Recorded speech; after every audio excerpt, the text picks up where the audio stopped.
샹들리에의 불빛이 수천 개의 크리스털에 반사되어 연회장을 눈부시게 채웁니다. 강태준은 샴페인 잔을 높이 들고 재벌가 인사들과 웃음을 나눕니다. 그들의 대화 소리와 경쾌한 음악이 공간을 가득 메우는 순간 연회장의 모든 조명이 동시에 꺼집니다. 칠흑 같은 어둠 속에서 대형 스크린이 푸른 빛을 내뿜으며 켜집니다. 화면에는 촌스러운 앞머리를 길게 늘어뜨리고 고무장갑을 낀 한 여자의 사진이 거대하게 투사됩니다. 저 여자 누구야? 청소부 아니야? 웅성거리던 소음이 단 1초 만에 멈췄습니다. 강태준의 손끝이 미세하게 떨립니다. 그가 쥐고 있던 샴페인 잔이 바닥으로 미끄러져 내려갑니다. 유리 파편이 튀고 샴페인이 카펫 위로 번집니다. 날카로운 파열음이 정적을 찢어놓습니다. 태준은 스크린을 응시하며 굳어버립니다. 주변의 모든 시선이 그와 스크린 사이를 오갑니다. 연회장은 이제 거대한 무덤처럼 차갑게 가라앉습니다. 유세라가 천천히 발걸음을 옮깁니다. 그녀의 구두굽이 대리석 바닥을 찍는 소리가 정적을 뚫고 울려 퍼집니다. 그녀는 스크린 아래 멈춰 서서 강태준을 정면으로 응시합니다. 태준의 시선이 그녀의 얼굴에 닿습니다. 설마 지금 유세라 대표? 그는 샴페인 잔을 놓친 손을 허공에서 떨며 멈춥니다. 세라는 입꼬리를 아주 미세하게 올립니다. 이제 약이 없나? 그 미소는 조롱도 반가움도 아닌 서늘한 경멸입니다. 주변의 재벌가 인사들은 뒷걸음질 치며 거리를 둡니다. 태준은 그녀에게 다가가려 하지만 발이 바닥에 붙은 듯 움직이지 못합니다. 세라는 고개를 살짝 기울이며 태준의 당혹스러운 얼굴을 관찰합니다. 장내는 이제 숨소리조차 들리지 않습니다. 태준의 호흡이 거칠어집니다. 세라는 시선을 거두지 않은 채 태준의 무너진 표정을 끝까지 지켜봅니다. 연회장의 화려한 빛이 순식간에 사라집니다. 시계추가 거꾸로 돌아가듯 화면은 3년 전의 새벽으로 침잠합니다. 새벽 5시 재벌 강성그룹 대저택 넓은 대리석 복도 한서연은 무릎을 꿇고 바닥을 닦고 있습니다. 손등은 갈라져 있고 손목에는 습진이 심합니다. 하지만 아무도 신경 쓰지 않고 재벌가 저택의 거실은 아직 어둠에 잠겨 있습니다. 창밖으로 푸르스름한 새벽 기운이 스며들지만 실내의 공기는 차갑게 가라앉아 있습니다. 한서연은 대리석 바닥에 무릎을 꿇고 앉아 있습니다. 그녀의 손에는 낡은 걸레가 들려 있습니다. 바닥을 닦아내는 걸레질 소리가 적막한 저택 안에 규칙적으로 울려 퍼집니다. 슥슥 마찰음이 반복될 때마다 그녀의 무릎은 차가운 바닥의 냉기를 그대로 흡수합니다. 주변에는 아무도 없습니다. 오직 그녀의 거친 숨소리와 걸레가 바닥을 훑는 소리만이 공간을 채웁니다. 그녀는 멈추지 않습니다. 무릎이 욱신거려도 손끝이 갈라져도 그녀는 묵묵히 바닥을 닦아냅니다. 새벽 5시 저택의 하루는 그렇게 서연의 고된 노동으로 시작됩니다. 그녀의 등 뒤로 길게 드리워진 그림자가 바닥 위에서 흔들립니다. 바닥은 점점 깨끗해지지만 그녀의 처지는 그보다 더 낮게 바닥을 기고 있습니다. 저택의 복도 끝에서 묵직한 구두 소리가 들려옵니다. 서연은 걸레질을 멈추고 몸을 낮춥니다. 관리실장이 그녀의 앞에 멈춰 섭니다. 그는 서연이 닦아놓은 바닥을 구두 끝으로 툭툭 건드립니다. 한서연, 오늘 본관 손님 많으니까 정신 똑바로 차려. 서연, 네. 그리고 눈 좀 치켜뜨고 다녀. 너 그렇게 음침하게 다니면 분위기 망쳐. 직원들은 비웃고 서연은 아무 말도 하지 못합니다. 서연의 목 근육이 팽팽하게 당겨집니다. 관리실장의 손가락이 서연의 턱뼈를 파고듭니다. 그는 서연의 눈을 똑바로 노려보며 낮게 으름장을 놓습니다. 눈을 똑바로 뜨고 다니라는 그의 말은 비아냥에 가깝습니다. 서연은 턱에서 느껴지는 통증에 미간을 찌푸리지만 입술을 굳게 다문 채 아무런 대꾸도 하지 못합니다. 관리실장은 콧방귀를 끼며 그녀의 턱을 거칠게 밀쳐냅니다. 서연의 몸이 바닥으로 휘청이며 다시 무릎을 꿇습니다. 그녀는 떨리는 손을 다시 걸레 위로 올립니다. 아무 일도 없었다는 듯 다시 바닥을 닦기 시작합니다. 그 순간 계단 위에서 웃음소리가 들립니다. 강태준 등장. 고급 수트, 비싼 시계, 그리고 양옆엔 서로 팔짱 낀 여자들. 여자일. 오빠, 오늘도 우리랑 와인 마실 거지? 여자일. 어제는 나랑만 있기로 했잖아. 태준이 웃습니다. 태준. 둘 다 예쁜데 어떻게 한 명만 고르냐? 여자들 웃음 터지고 팔짱을 낍니다. 그가 지나갈 때마다 진한 향수 냄새가 서연의 코끝을 찌릅니다. 태준은 걸레질을 하던 서연을 발견하고는 걸음을 멈춥니다. 그는 서연을 내려다보며 곁에 있던 여자들에게 턱짓을 합니다. 태준의 입꼬리가 비틀립니다. 그는 서연을 향해 짐짓 놀란 척하며 소리칩니다. 태준, 야, 서연 화들짝 놀랍니다. 서연, 네? 태준, 너 아직도 여기서 일하냐? 서연, 네. 태준 비웃으며, 근데 진짜 신기해. 여자일. 뭐가? 태준, 사람이 어떻게 그렇게 우울하게 생겼냐? 주변 웃음. 서연 얼굴 굳습니다. 태준, 밤에 보면 귀신인 줄 알겠어. 여자들 배 잡고 웃으며 비웃습니다. 서연은 바닥에 엎드린 채로 몸을 굳힙니다. 귀신이라는 단어가 귓가를 때리고 지나갑니다. 그녀의 손끝이 바닥을 긁습니다. 턱에서 느껴지던 통증보다 더 깊은 곳에서 무언가 툭 끊어지는 소리가 들립니다. 태준은 서연의 대답을 기다리지도 않고 다시 발걸음을 옮깁니다. 그의 구두굽 소리가 복도를 울리며 멀어집니다. 서연은 그 자리에 박제된 듯 움직이지 못합니다. 차가운 대리석의 냉기가 그녀의 무릎을 넘어 심장까지 파고듭니다. 자존심은 이미 바닥에 흩어져 형체도 없이 짓밟혔습니다. 그녀의 마음속에 서리가 내려앉습니다. 세상이 그녀를 지우고 있습니다. 서연은 나지막히 말합니다. 주방에 굴욕 재벌가 주방. 직원들 식사 중 서연 혼자 구석에서 조용히 밥 먹습니다. 직원 1, 쟤는 왜 맨날 혼자 먹냐? 직원이 같이 먹으면 체할 것 같잖아. 웃음. 주방 안은 분주합니다. 그때 윤씨아 등장. 명품백을 식탁 위에 던지고서는 윤씨아, 아이스 아메리카노. 서연, 금방 준비해 드릴게요. 서연 급하게 커피를 만드느라 손이 떨린다. 윤씨아, 아 뜨거. 윤씨아 얼굴 일그러진다. 쟁반이 기우뚱하며 잔이 바닥으로 쏟아졌습니다. 뜨거운 액체가 윤씨아의 발등 위로 번집니다. 날카로운 비명이 주방을 가릅니다. 윤씨아의 얼굴이 일그러집니다. 그녀는 망설임 없이 손을 들어 서연의 뺨을 후려칩니다. 너같이 못살고 못난 것들은 왜 맨날 못난 짓만 해? 이 벌레만도 못한 게. 둔탁한 소리와 함께 서연의 고개가 옆으로 돌아갑니다. 입안에서 비릿한 피맛이 퍼집니다. 서연은 휘청거리며 바닥으로 쓰러집니다. 이 서연은 바닥에 완전히 엎드립니다. 차가운 타일과 뜨거운 커피의 온도가 뒤섞입니다. 그녀는 고개를 들지 못한 채 바닥에 이마를 떼푸며 빌기 시작합니다. 잘못했다는 말이 쉴 새 없이 터져 나옵니다. 바닥을 짚은 손가락이 바들바들 떨립니다. 그녀의 존엄은 쏟아진 커피와 함께 바닥에 지시겨집니다.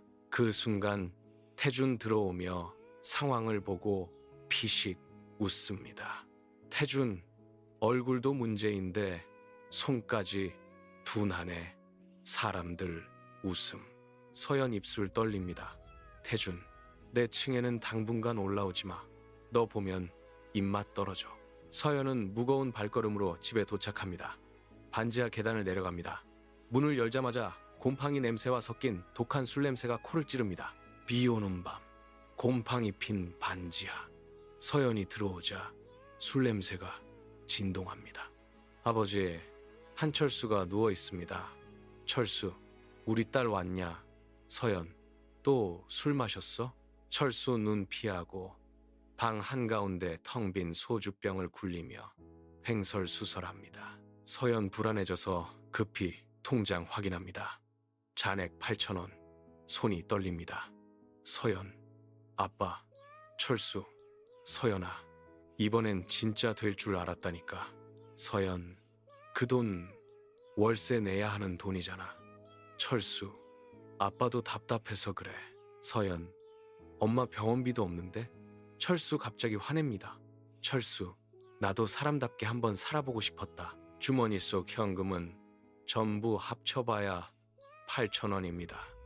그녀는 지폐를 손바닥 위에 펼쳐놓고 멍하니 바라봅니다. 8,000원. 이 돈으로 내일 당장 먹을 빵조차 사기 힘든 현실입니다. 아버지는 여전히 꿈속을 헤매고 있습니다. 서연의 시선이 천장에 얼룩진 벽지로 향합니다. 눅눅한 벽지가 조금씩 떨어져 나갑니다. 마로 아롬이 말을 타라, 마로 아롬이 말을 타라미 말을. 서연의 시선이 그녀의 삶도 저 벽지처럼 조금씩 뜯겨나가고 있습니다.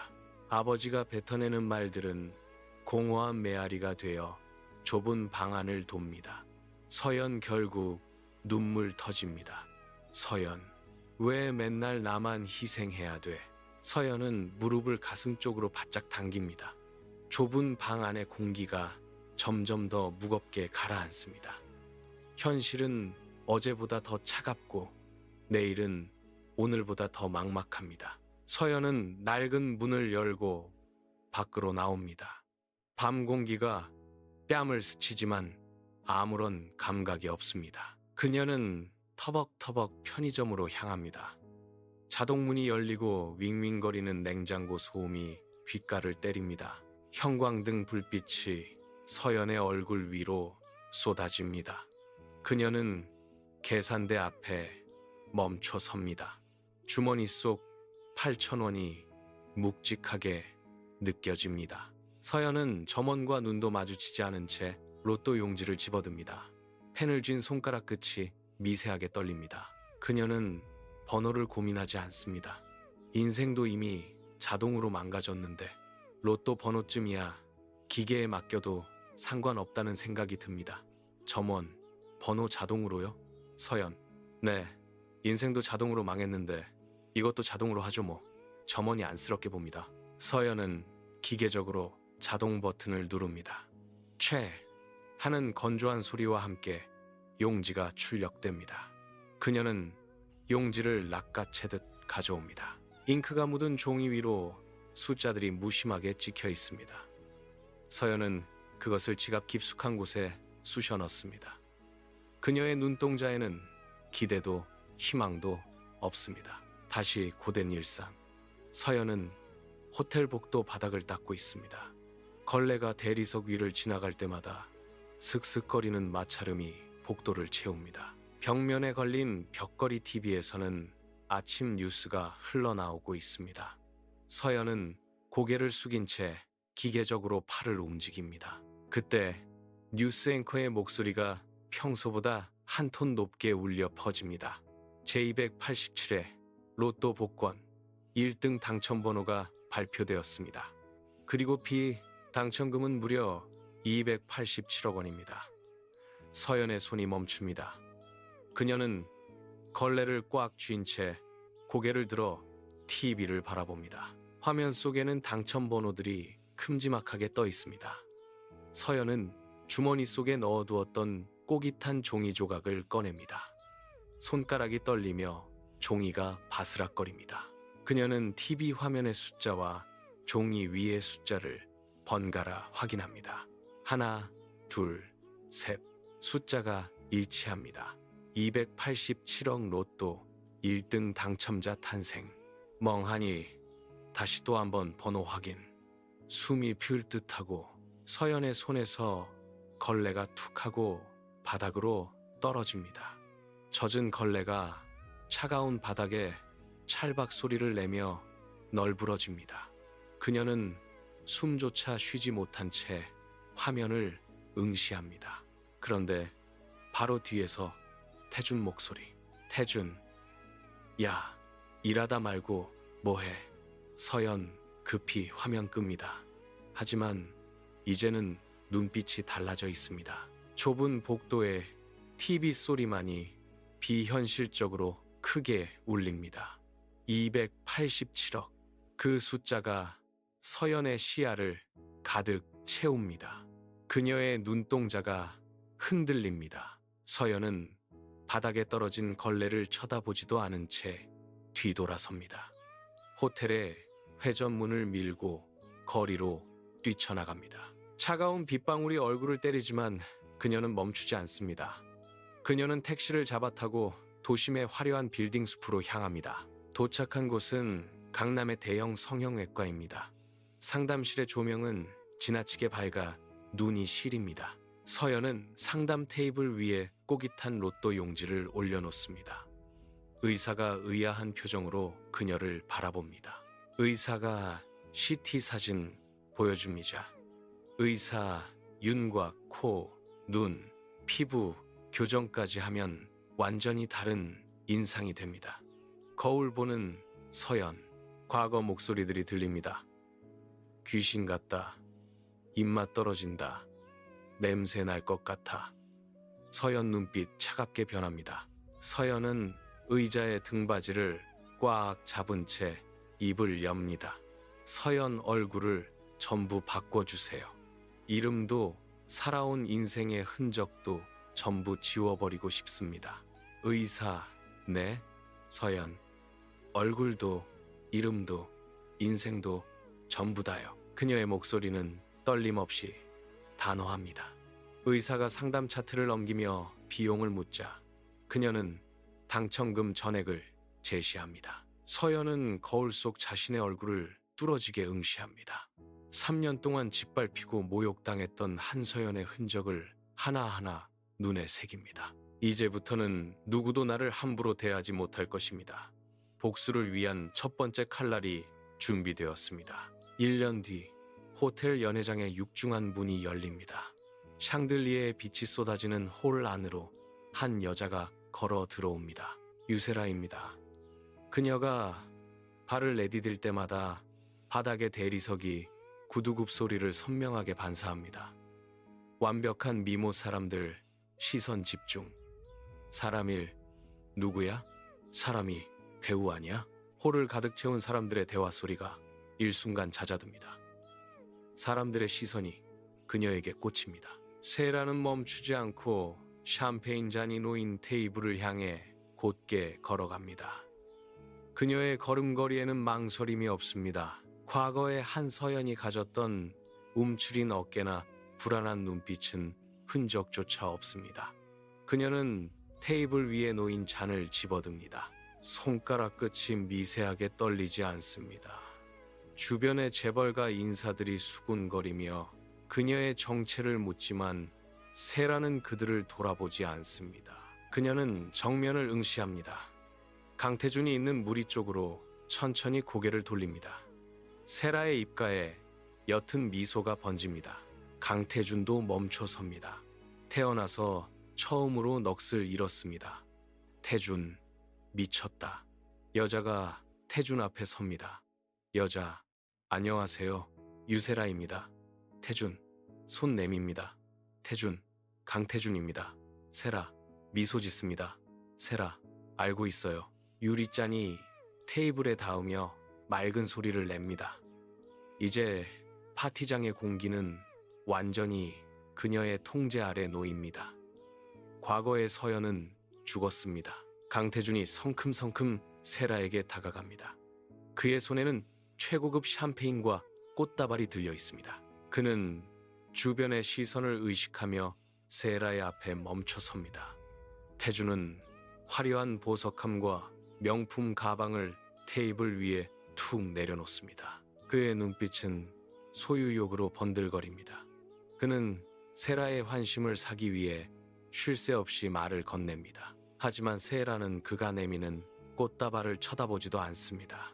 그녀는 잔을 든 손을 천천히 들어 올릴 뿐입니다. 태주는 처음으로 한 여자에게 집착하기 시작합니다. 꽃, 명품, 차, 레스토랑 다 동원합니다. 하지만 세라는 무심합니다. 태준, 원하는 거 없어? 세라, 돈으로 안 되는 것도 있거든요. 태준, 대부분은 되던데. 세라, 그렇게 살아서 외로운 거예요. 태준, 표정 굳습니다. 누군가 자신을 꿰뚫어 본 건 처음이었습니다. 그녀는 태준의 얼굴을 똑바로 응시하며 잔을 내려놓습니다. 세라의 시선은 태준이 가져온 명품 가방을 훑고 지나갑니다. 태준의 얼굴에 당혹감이 스칩니다. 그는 다시 한번 꽃다발을 내밀며 강요하듯 다가갑니다. 세라는 그가 내민 꽃다발을 손으로 쳐냅니다. 세라는 태준을 지나쳐 반대편으로 걸어갑니다. 태준은 흩어진 꽃잎들 사이에 멍하니 서서 그녀의 뒷모습만을 쫓습니다. 친구가 놀랍니다. 친구 강태준이 드디어 사랑에 빠졌네. 태준 피식 웃지만 눈빛은 진지합니다. 태준, 나도 내가 왜 이러는지 모르겠다. 태준의 발걸음이 멈춥니다. 흩어진 꽃잎 위로 그의 구두 끝이 닿습니다. 그는 자신의 제안이 거절당했다는 사실을 믿을 수 없다는 듯 세라의 뒷모습을 뚫어지게 쳐다봅니다. 세라는 뒤도 돌아보지 않고 연회장 구석으로 향합니다. 태준은 손에 쥐고 있던 샴페인 잔을 꽉 합니다. 손가락 마디가 하얗게 질립니다. 그가 지금까지 살아오며 돈으로 해결하지 못한 문제는 없었습니다. 하지만 지금 세라의 등 뒤로 거대한 벽이 세워진 것만 같습니다. 태준은 다시 그녀를 향해 한 걸음 내딛지만 이내 멈춰 섭니다. 심장 박동이 불규칙하게 빨라집니다. 그는 자신의 뺨을 스치고 지나가는 서늘한 공기를 느낍니다. 누군가에게 거절당했다는 감각이 낯설게 그의 뇌리를 파고듭니다. 태준은 자신의 손을 내려다봅니다. 이제 태준에게 세라는 정복해야 할 대상이 아니라 자신의 세계를 흔드는 유일한 변수가 됩니다. 그는 다시 한번 세라의 이름을 나지막이 읊조립니다. 하늘에서 굵은 빗줄기가 쏟아집니다. 아스팔트 바닥 위로 빗물이 튀어오릅니다. 태준은 검은색 우산을 펼쳐든 채 세라의 뒤를 쫓습니다. 세라 혼자 걷고 있습니다. 갑자기 우산 씌워지는 순간 태준입니다. 그는 세라의 어깨 위로 우산을 씌우며 그녀의 걸음을 가로막습니다. 세라는 멈춰 섭니다. 그녀의 어깨가 빗물에 젖어 무겁게 가라앉습니다. 태준, 감기 걸린다. 잠시 둘 사이 정적. 태준, 왜 이렇게 혼자 버티려고 해? 세라, 순간 흔들립니다. 하지만 과거가 떠오릅니다. 귀신 같다. 세라, 눈빛 차가워집니다. 태준은 우산 손잡이를 꽉 쥔 채 그녀의 옆얼굴을 살핍니다. 그는 부드러운 목소리로 말을 건네려 하지만 세라는 그를 돌아보지 않습니다. 그녀는 빗소리 사이로 들려오는 태준의 숨소리를 듣습니다. 세라의 손이 주먹을 쥐듯 떨립니다. 세라, 당신은 절대 몰라요. 태준, 뭘? 세라, 사람이 사람 취급 못 받는 기분. 태준 말문 막힙니다. 그녀는 3년 전 차가운 대리석 바닥에서 무릎을 꿇고 걸레질을 하던 기억을 떠올립니다. 그녀는 천천히 고개를 돌려 태준을 응시합니다. 빗물에 젖은 그녀의 눈동자가 차갑게 빛납니다. 세라는 태준이 씌워준 우산을 손으로 밀어냅니다. 우산이 바닥으로 떨어지며 빗물 속에 굴러갑니다. 세라는 태준의 가슴팍을 손가락으로 찌르며 독서를 내뱉습니다. 그녀는 태준이 과거에 던졌던 비웃음을 그대로 되돌려줍니다. 세라는 쏟아지는 빗 속에서 태준을 향해 한 걸음 더 다가갑니다.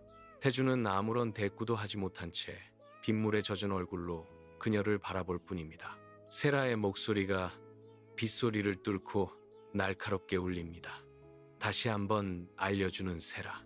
사람이 사람 취급을 받지 못한다는 게 어떤 기분인지 당신은 평생 알 수 없겠죠. 바닥을 기며 닦아낸 대리석 위로 당신들의 구두 발자국이 찍힐 때 그게 어떤 무게로 내 가슴을 짓눌렀는지 당신은 상상조차 못할 테니까요. 세라는 태준의 눈을 똑바로 응시합니다. 마음속엔 늘 청소부의 옷을 입고 있는 서연. 지금은 세라로 변한 그녀의 눈가에 맺힌 빗물이 뺨을 타고 흐릅니다. 태준은 그녀의 말에 담긴 서늘한 칼날을 눈치채지 못합니다. 그는 그저 세라의 격앙된 표정을 보며 그녀가 자신에게 이토록 강렬한 감정을 쏟아내고 있다는 사실에만 매몰됩니다. 태준은 젖은 머리카락을 쓸어 올리며 헛웃음을 짓습니다. 그는 세라의 고통을 단순한 투정이나 자신을 향한 특별한 관심으로 치부합니다. 태준은 다시 한 걸음 다가와 그녀의 어깨를 잡으려 손을 뻗습니다. 세라는 그의 손길을 혐오스러운 듯 강하게 뿌리칩니다. 태준의 손이 허공에서 멈춥니다. 그는 여전히 상황의 본질을 파악하지 못한 채 세라의 거부 반응에 당황한 기색을 보입니다. 세라는 그를 지나쳐 빗속으로 걸어 들어갑니다. 태준은 그 자리에 멈춰 서서 멀어지는 그녀의 뒷모습을 멍하니 바라봅니다. 그의 발밑으로 빗물이 고여듭니다. 그는 세라의 독설이 남긴 잔상을 곱씹습니다. 세라는 빗물을 털어내며 어두운 골목길을 빠져나옵니다. 그때 골목 끝에서 낡은 점퍼를 걸친 한철수가 비틀거리며 나타납니다. 그는 등 뒤를 연신 돌아보며 거친 숨을 몰아쉽니다. 빚쟁이들의 위협을 피해 도망치던 그는 세라를 발견하자마자 철수는 빗물 섞인 흙바닥에 그대로 무릎을 꿇습니다. 노른 빚은 이미 빚 수천만 원. 조폭 딸 로또 맞았다며. 철수 겁먹는다. 철수 딸은 건드리지 마. 조폭. 그럼 네가 갚아. 결국 길거리를 헤매며 찾은 딸. 철수 딸아, 이번만 살려줘. 제발 한 번만 살려다오. 이대로 가면 정말 죽어. 그의 목소리는 빗소리에 섞여 갈라집니다. 세라는 멈춰 섭니다. 세라는 그리 탄강. 그녀는 자신의 다리를 붙잡은 아버지의 앙상한 손을 내려다봅니다. 3년 전 자신을 모욕하던 사람들과 다를 바 없는 비굴한 모습이 눈앞에 펼쳐집니다. 세라의 눈동자가 크게 흔들립니다. 그녀는 차갑게 굳어있던 표정 위로 찰나의 당혹감을 드러냅니다. 철수는 바닥에 머리를 박으며 거듭 애원합니다. 세라는 입술을 굳게 다문 채 그를 응시합니다. 그녀의 주먹이 다시금 꽉 조여집니다. 과거의 기억과 현재의 혈육이 뒤엉키며 그녀의 호흡이 거칠어집니다. 세라는 그를 밀쳐내지도 못한 채 빗속에 굳어버립니다. 세라는 가방에서 두툼한 봉투를 꺼냅니다. 그녀는 그 봉투를 바닥에 굴리듯 던집니다. 세라, 눈물 참습니다. 철수는 흙탕물 속에서 허겁지겁 돈 봉투를 낚아챕니다. 그는 세라를 향해 고맙다는 말 한마디 없이 빗속으로 몸을 돌려 황급히 사라집니다. 세라는 그 뒷모습을 멍하니 바라봅니다. 그녀의 손끝이 미세하게 떨립니다. 돈으로 해결된 관계, 그것은 혈육이라는 이름으로 포장된 또 다른 착취였습니다. 세라는 빗물에 젖은 아스팔트 위에 홀로 남습니다. 그녀는 자신의 손바닥을 펴서 빗물을 받습니다. 빗물은 손가락 사이로 허무하게 흘러내립니다. 혼잣말을 중얼거립니다. 세라, 왜 나는 끝까지 가족도 버려야 하지? 그녀는 자신이 아무리 완벽한 모습으로 치장해도 결국 과거의 굴레에서 한 발자국도 벗어나지 못했음을 깨닫습니다. 세라의 어깨가 무겁게 내려앉습니다. 그녀는 하늘을 올려다봅니다. 쏟아지는 빗줄기가 그녀의 얼굴을 때리지만 세라는 눈을 감지 않습니다. 그녀는 자신의 피를 나눈 존재조차 자신을 갉아먹는 현실에 깊은 구토감을 느낍니다. 세라는 천천히 몸을 돌려 골목을 벗어납니다. 그녀의 발걸음은 이전보다 훨씬 무겁고 느려집니다. 그녀가 지나간 자리에는 빗물만이 고여 그녀가 남긴 흔적을 지워버립니다. 윤시아는 어두운 사무실 안 책상 위에 놓인 두툼한 서류 봉투를 엽니다. 흥신소 직원이 건넨 사진들이 테이블 위로 흩어집니다. 사진은 서연의 청소부 시절 사진들입니다. 윤시아는 돋보기를 들어 사진 속 인물의 턱선과 눈매를 꼼꼼히 대조합니다. 그녀는 자신의 스마트폰에 저장된 유세라의 화려한 파티 사진을 띄워 나란히 놓습니다. 비웃음과 조롱의 미소로 가득한 윤시아. 재밌네. 흥신소 직원. 완전히 다른 사람입니다. 윤시아. 아니, 사람은 안 변해. 입가에 비릿한 미소를 띄우며 서류를 거칠게 덮습니다. 결국 꼬리가 잡혔네. 그녀는 창밖을 내다봅니다. 도시의 야경이 유리창에 비치지만 그녀의 눈동자에는 오직 유세라를 무너뜨릴 계획만이 가득합니다.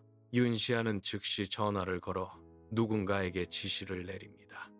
그녀의 목소리는 낮고 차갑습니다.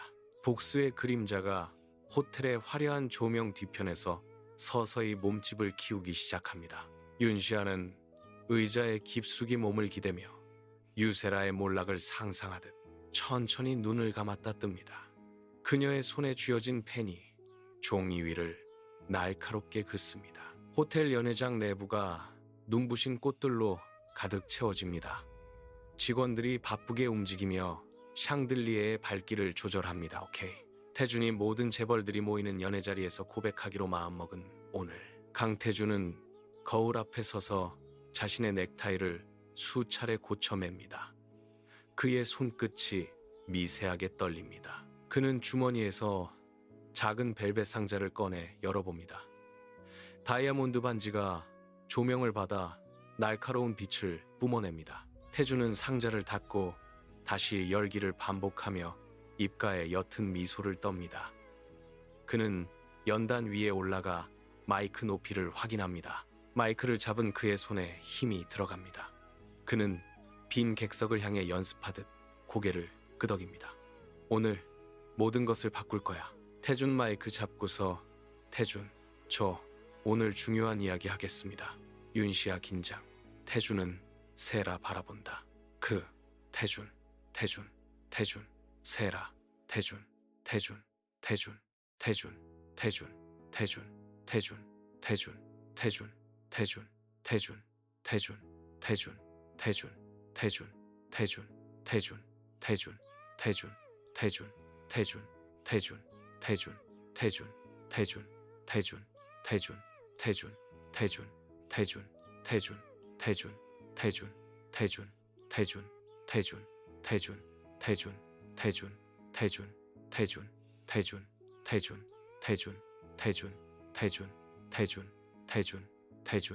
태준, 태준, 난 처음으로 진짜 사랑하는 여자를 만났습니다. 사람들 술렁. 태준, 유세라, 사랑해. 목소리가 넓은 홀 안에 울려 퍼집니다. 태준은 단상 아래에 놓인 대형 스크린을 힐끗 바라봅니다. 그는 세라가 이 공간에 들어와 자신의 고백을 듣는 순간을 상상합니다. 그는 다시 한번 거울을 보며 머리카락을 쓸어 넘깁니다. 연회장 문이 열리고 하객들이 들어오기 시작합니다. 태준은 문 쪽을 응시하며 긴장된 호흡을 내뱉습니다. 강태준은 자신만만한 걸음걸이로 연단 중앙을 향해 걷습니다. 하객들의 박수 소리가 홀을 가득 채우지만 그는 오직 저 멀리 서 있는 유세라만을 응시합니다. 그는 마이크 스탠드를 붙잡고 천천히 높이를 조절합니다. 그가 입을 열어 첫 마디를 때려는 바로 그 순간 단상 뒤편 구석에 숨어있던 윤시아가 태블릿 PC의 화면을 강하게 터치합니다. 그녀의 손가락 끝이 미세하게 떨립니다. 윤시아는 옆에 서 있는 기술팀 직원을 향해 짧게 고개를 끄덕입니다. 지금이야. 그녀의 나지막한 명령이 소음 속에 묻힙니다. 대형 스크린의 전원이 켜지며 푸른빛이 장내를 훑습니다. 태주는 마이크를 쥔 채로 잠시 멈칫합니다. 그는 스크린 쪽을 돌아보지 않지만 등 뒤에서 느껴지는 기계적인 구동음이 공기를 서늘하게 바꿉니다. 하객들의 웅성거림이 잦아들고 연회장 내부의 온도마저 낮아진 듯한 착각이 듭니다. 태주는 다시 마이크를 입가로 가져가지만 그의 손끝이 미세하게 굳어집니다. 윤시아는 입술을 굳게 다문 채 스크린 위에 나타날 잔혹한 진실을 기다리며 차갑게 미소 짓습니다. 연회장을 가득 채우던 화려한 샹들리에가 일제히 소리를 내며 꺼집니다. 순식간에 공간을 지배하던 황금빛 조명이 사라지고 창밖에서 들어오는 희미한 달빛만이 바닥을 비춥니다. 하객들의 웃음소리가 뚝 끊깁니다. 샴페인 잔을 부딪히던 소리 대신 의자가 바닥을 긁는 날카로운 마찰음이 홀 전체에 울려 퍼집니다. 강태주는 마이크를 쥔 채 어둠 속에서 굳어버립니다. 그는 단상 아래를 향해 눈을 가늘게 뜨지만 아무것도 보이지 않습니다. 사방에서 웅성거리는 소리가 파도처럼 밀려옵니다. 무슨 일이지? 누군가의 다급한 목소리가 어둠을 가릅니다. 사람들은 서로의 얼굴을 확인하려 고개를 돌리고 당황한 호텔 직원들이 무전기를 쥐고 분주하게 움직입니다. 그때 단상 뒤편 대형 스크린이 불규칙하게 깜빡이기 시작합니다. 지지직거리는 기계음이 고막을 긁습니다. 화면은 검은색과 회색의 노이즈를 반복하며 마치 숨을 몰아쉬듯 빛을 뿜어냅니다. 태주는 뒷걸음질 치며 마이크 스탠드에 몸을 기댑니다. 불길한 예감이 연회장의 공기를 무겁게 짓누릅니다. 아우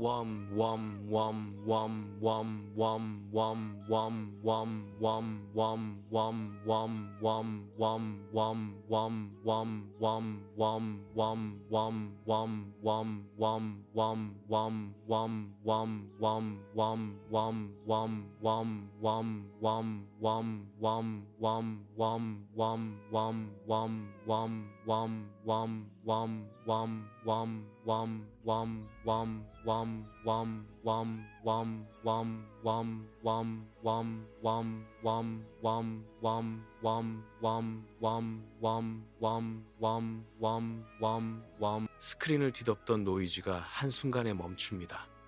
찰나의 정적 뒤로 선명한 고화질 사진 한 장이 연회장 벽면을 가득 채웁니다. 촌스러운 앞머리를 억지로 넘긴 채 고무장갑을 끼고 멍하니 카메라를 응시하는 청소부 한서연의 모습입니다. 사진 속의 그녀는 지금의 화려한 유세라와는 전혀 다른 낯설고 초라한 얼굴입니다.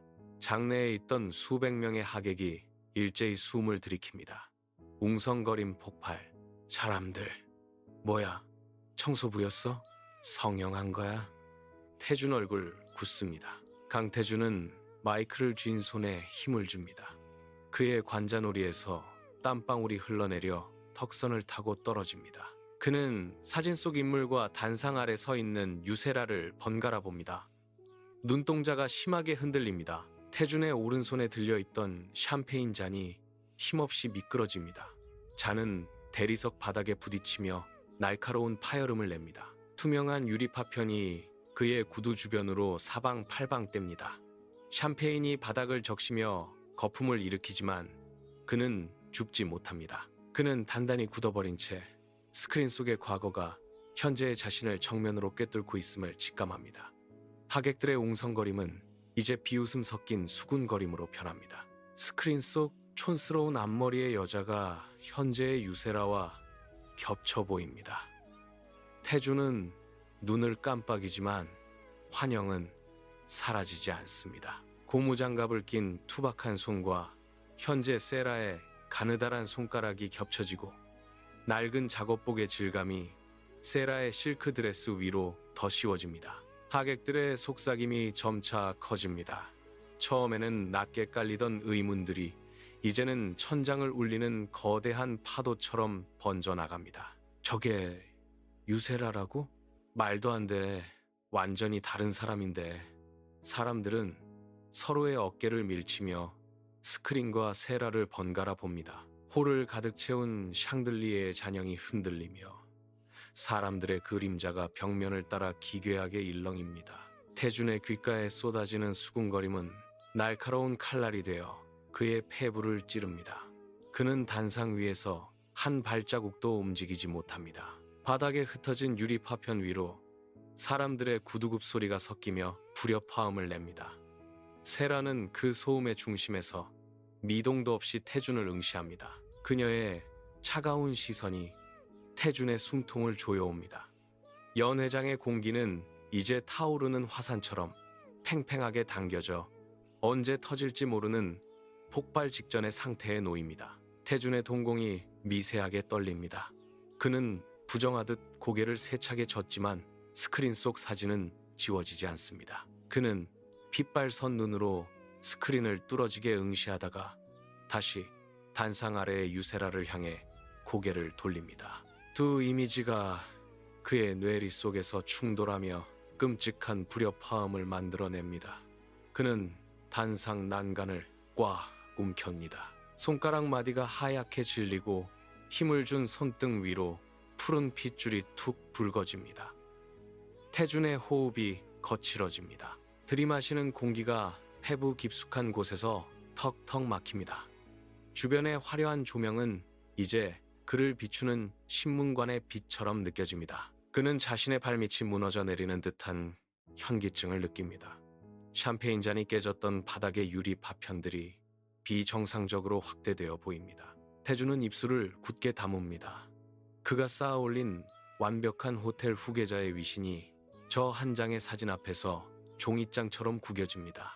그는 세라의 눈을 똑바로 보지 못하고 다시 스크린으로 시선을 돌립니다. 태준의 머릿속에서 단단했던 세계가 무너져 내리는 소리가 들립니다. 세라는 천천히 단상 위로 걸어 올라갑니다. 그녀의 구두굽 소리가 연회장의 정적을 가르고 올립니다. 그녀는 단상 중앙에 놓인 마이크를 잡습니다. 차가운 금속의 감촉이 손끝에 닿습니다. 그녀는 태준을 향해 고개를 돌립니다. 태준의 핏기 없는 얼굴이 그녀의 시야에 들어옵니다. 세라는 입술을 떼어 낮고 서늘한 목소리로 말합니다.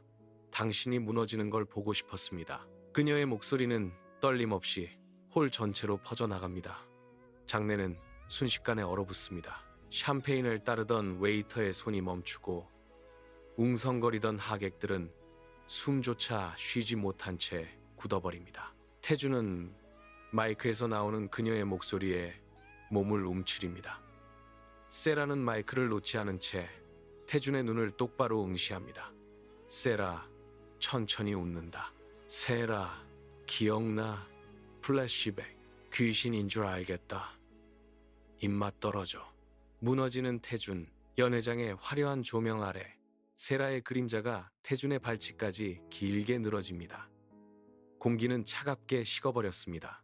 태준, 서연아, 세라, 내 이름 함부로 부르지 마. 태준, 왜 이제야? 세라, 복수하려고. 세라의 선언이 끝나자 태준은 마른 침을 삼킵니다. 그는 믿을 수 없다는 듯 고개를 저으며 뒷걸음질을 칩니다. 구두굽이 대리석 바닥에 부딪히며 날카로운 마찰음을 냅니다. 세라는 한 걸음 더 그에게 다가갑니다. 그녀의 눈빛은 흔들림이 없습니다. 세라가 나지막하게 덧붙입니다. 당신이 그토록 경멸했던 한서연, 그게 바로 나예요. 태준의 다리에 힘이 풀립니다. 그는 비틀거리며 단상 옆 기둥을 짚습니다. 손바닥 아래로 차가운 대리석의 감촉이 전해집니다. 그는 숨을 몰아쉬지만 폐부로 들어오는 공기는 마치 날카로운 유리 조각처럼 느껴집니다. 태준은 자신의 손을 내려다봅니다. 명품 시계가 채워진 손목이 덜덜 떨립니다. 그가 그토록 완벽하게 조각해온 유세라라는 존재가 사실은 자신이 가장 하찮게 여겼던 한서연의 복수극이었다는 사실이 뇌리를 강타합니다. 그는 고개를 숙입니다. 연회장의 모든 하객이 자신을 향해 쏟아내는 시선이 피부를 찌르는 바늘처럼 느껴집니다. 태준의 입술이 파르르 떨리지만 아무런 말도 나오지 않습니다. 그는 그저 자신의 발밑에서 무너져 내리는 현실을 멍하니 응시할 뿐입니다. 연회장 구석.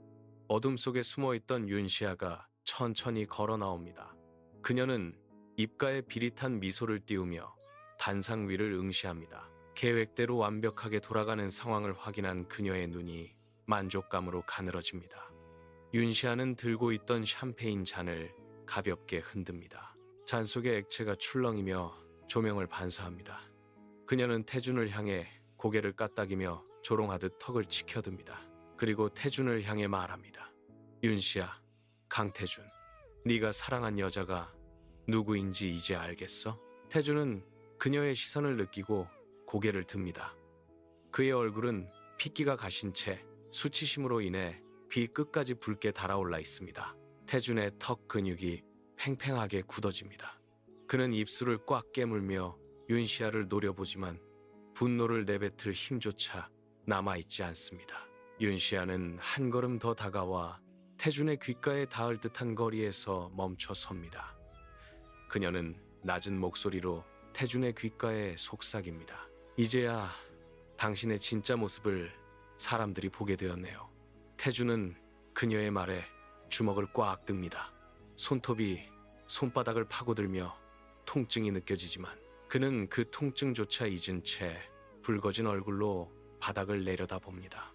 윤시아는 승자의 여유를 보이며 다시 한번 비웃음을 흘립니다. 연회장의 공기가 순식간에 차갑게 식어갑니다. 웅성거리는 소리가 파도처럼 밀려듭니다. 태준을 향하던 하객들의 시선이 더 이상 존경이나 부러움이 아닙니다. 그들은 마치 썩은 생선을 보듯 태준을 훑어봅니다. 누군가 샴페인 잔을 내려놓는 소리가 유난히 크게 울립니다. 태준은 그 소리에 어깨를 움츠립니다. 그가 쌓아올린 재벌가의 권위가 바닥으로 쏟아지는 유리 파편처럼 흩어집니다. 한때 그에게 고개를 숙이던 이들이 이제는 서로의 귓가에 대고 비웃음을 속삭입니다. 태준은 단상 위에서 갈 곳을 잃고 서 있습니다. 그의 주변으로 보이지 않는 벽이 세워집니다. 사람들은 그를 피해 반경을 넓히며 멀어집니다. 태준은 손을 뻗어 누군가를 붙잡으려 하지만 하객들은 차가운 눈빛으로 그를 외면합니다. 그는 이제 연회장의 주인이 아니라 조롱거리로 전락한 광대일 뿐입니다. 태준의 어깨가 눈에 띄게 처집니다. 그가 딛고 선 단상이 마치 벼랑 끝처럼 위태롭게 흔들립니다. 연회장의 화려한 조명이 태준의 일그러진 얼굴을 잔인하게 비춥니다. 그는 더 이상 숨을 곳이 없습니다. 모든 시선이 그를 향해 꽂히고 태준은 그 무게를 견디지 못한 채 고개를 떨굽니다. 그의 몰락은 이제 돌이킬 수 없는 현실이 되어 연회장을 가득 채웁니다. 연회장의 소란을 뒤로하고 서연은 낡은 병실 문을 엽니다. 규칙적인 심박 측정기 소리가 정적을 메우고 있습니다. 침대 위 앙상하게 마른 한철수가 가쁜 숨을 몰아쉬며 서연을 바라봅니다. 그는 떨리는 손을 뻗어 서연의 손목을 잡습니다. 철수, 미안하다. 서연, 왜 끝까지 나만 힘들게 해? 뼈마디가 드러난 손이 서연의 피부 위에서 힘없이 미끄러집니다. 한철수는 갈라진 목소리로 미안하다는 말을 반복합니다. 그의 눈에서 흐른 눈물이 베개 있을 적십니다. 서연은 아무런 대답 없이 그저 그의 손을 맞잡습니다. 철수 울며 말합니다. 철수, 그래도 네가 내 딸이라 행복했다. 잠시 후 심박 측정기의 소리가 길게 이어지며 직선으로 변합니다. 서연은 그 소리를 멍하니 응시합니다. 방금 전까지 연회장에서 느꼈던 뜨거운 복수의 쾌감이 순식간에 차갑게 식어버립니다. 그녀는 침대 곁에 주저앉습니다. 손에 쥐고 있던 복수의 증거들은 이제 아무런 의미가 없습니다. 창밖으로 비가 내리기 시작합니다. 서연은 자신의 손에 남은 아버지의 온기를 느끼며 텅 빈 눈으로 허공을 바라봅니다. 승리 뒤에 남은 것은 오직 차가운 공기와 멈춰버린 시간뿐입니다. 거리의 네온 사인이 빗물에 번져 흐릿하게 일렁입니다. 태주는 낡은 구두를 끌며 젖은 아스팔트 위를 비틀거립니다. 후계 구도에서 완전히 밀려난 그의 모습은 이제 화려했던 과거의 흔적조차 찾을 수 없습니다. 그는 멈춰 서서 지나가는 차들을 멍하니 바라봅니다. 빗줄기가 그의 얼굴을 타고 흘러내립니다. 태주는 길가에 주차된 세라의 차를 발견하고는 다급하게 달려갑니다. 그는 차창을 거칠게 두드립니다. 안에서 세라가 차분한 눈빛으로 그를 응시합니다. 태주는 빗물에 젖은 손으로 창문을 붙잡고 애원하듯 소리칩니다. 한 번만 용서해주면 안 되나? 세라. 눈물 맺히지만 마음을 돌립니다. 세라, 당신은 날 사랑한 적 없어. 태준, 아니야. 세라, 당신은 예뻐진 얼굴을 사랑한 거야. 제발 한 번만 다시 생각해주면 안 되겠나? 세라는 아무런 대답 없이 차 문을 잠급니다. 태준은 닫힌 문을 붙잡고 바닥으로 주저앉습니다. 그는 세라의 이름을 부르며 빗속에서 오열합니다. 세라는 차갑게 시동을 걸고 그를 뒤로 한 채 멀어집니다. 타이어가 빗물을 튀기며 지나가고 태주는 텅 빈 도로 위에 홀로 남겨집니다. 그는 고개를 들어 멀어지는 차의 후미등을 쫓습니다. 하지만 차는 속도를 높여 어둠 속으로 사라집니다. 서연은 운전대를 잡은 채 백미러를 보지 않습니다. 그녀는 차창을 굳게 닫고 빗소리를 차단합니다. 태주는 텅 빈 도로 한가운데서 무릎을 꿇은 채 꺽꺽거리는 울음을 토해냅니다. 그의 어깨가 빗줄기 아래에서 불규칙하게 들썩입니다. 그는 젖은 손으로 얼굴을 감싸쥐지만 빗물은 손가락 사이로 쉴 새 없이 흘러내립니다. 이제 그를 지켜보는 사람은 아무도 없습니다. 한 구석으로 빗물이 고이고 태준의 그림자가 어둠 속으로 완전히 잠깁니다. 사람은 가난해서 망가지는 것이 아닙니다. 함부로 무시당할 때 가장 처절하게 부서집니다. 태준의 거친 숨소리가 멈추고 빗소리는 서서히 검게 물듭니다. 화면은 완벽한 검은색으로 고정됩니다. 이야기가 끝난 자리에는 차가운 빗물만이 고여 있습니다. 모든 것이 멈춘 시간. 화면은 그렇게 암전 속으로 침잠합니다. 청소부 서연을 무시했던 태준. 가슴 떨리는 진정한 사랑을 느꼈지만 대가를 혹독하게 치러야 하는 태준. 결국 태준은 서연, 아니 세라의 마음을 얻지 못했고 용서도 받지 못했습니다. 아무것도 보이지 않는 어둠. 이야기는 여기서 멈춥니다. 태준이 머물던 자리는 이제 아무런 흔적도 남기지 않습니다. 빗물에 씻겨 내려간 것은 그의 오만함이었고 남은 것은 차가운 아스팔트의 온도뿐입니다. 서연이 떠난 길 위로 바람이 스치고 지나갑니다. 오직 정적만이 세라를 응원합니다. 시간은 더 이상 흐르지 않고 이들의 운명은 각자의 자리에서 멈춰 섰습니다. 서연은 자신의 길을 떠났고 태주는 무너진 자리에 남았습니다. 그들의 선택이 빚어낸 결과는 이제 돌이킬 수 없는 과거가 되어 어둠 속에 박제되었습니다. 오직 검은색 바닥에 반사된 네온 사인 빛뿐입니다. 이야기는 이제 완전히 닫혔습니다. 더 이상의 서사는 존재하지 않습니다.